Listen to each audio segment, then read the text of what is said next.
Hello അസ്സലാമു അലൈക്കും. എല്ലാവർക്കും നാച്ചുറൽസ് വേൾഡിലേക്ക് സ്വാഗതം.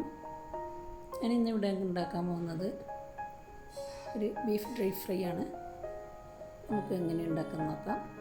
ഞാനിവിടെ ഒരു കുക്കറിലേക്ക് ഒരു 3/4 കിലോ ബീഫ് ഇട്ട് കൊടുക്കുന്നുണ്ട്. ചെറുതായി കട്ട് ചെയ്ത് കഴുകി വൃത്തിയാക്കിയ ബീഫാണ്. ഇതിലേക്ക് ഒരു 2 ടീസ്പൂൺ കാശ്മീരി ചില്ലി പൗഡറും, ഇനി ഒരു ടേബിൾ സ്പൂൺ കുരുമുളക് പൊടിയും, 1/4 ടീസ്പൂൺ മഞ്ഞൾപ്പൊടിയും, കുറച്ച് ഗരം മസാലയും ചേർത്ത് കൊടുക്കാം. ആവശ്യത്തിന് ഉപ്പും ചേർത്ത് കൊടുക്കാം. എന്നിട്ട് ഇത് നമുക്ക് കൈകൊണ്ട് നന്നായി മിക്സ് ചെയ്യാം.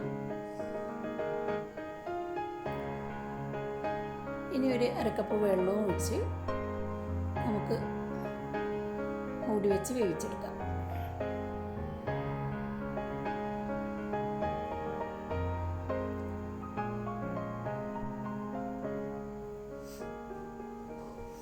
ഇപ്പോൾ ബീഫ് വെന്ത് കിട്ടിയിട്ടുണ്ട്. നമുക്ക് അടുപ്പത്തേക്ക് വേറൊരു പാൻ വെച്ച് അതിലേക്ക് വെളിച്ചെണ്ണ ഒഴിച്ച് കൊടുക്കാം.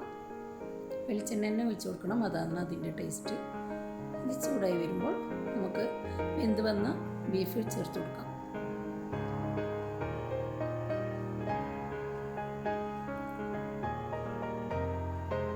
ഇതൊന്ന് നന്നായി നെയ്യിലിട്ട് വരട്ടിയെടുക്കാം. ഇതിലേക്ക്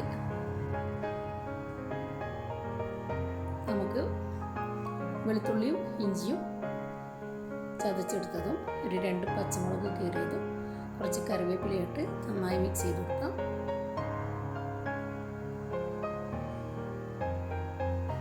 ഇനി ഗാർണിഷിങ്ങിനായി ഒരു സവാള നേരിയതായി അരിഞ്ഞത് ചേർത്ത് കൊടുക്കാം. ഇത്രയേ ഉള്ളൂ. നമുക്ക് പെട്ടെന്ന് ഉണ്ടാക്കിയെടുക്കാം.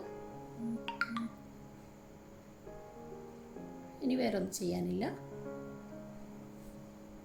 നമ്മുടെ ബീഫ് ഡ്രൈ ഫ്രൈ നന്നായി വന്നിട്ടുണ്ട്. ഇത് നമുക്ക് സെർവ് ചെയ്യാം.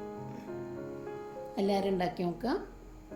ഇൻഷാ അല്ലാഹ് പുതിയൊരു വീഡിയോയുമായി വരുന്നത് വരെ താങ്ക് യു ഫോർ വാച്ചിങ്. അസ്സലാമു അലൈക്കും.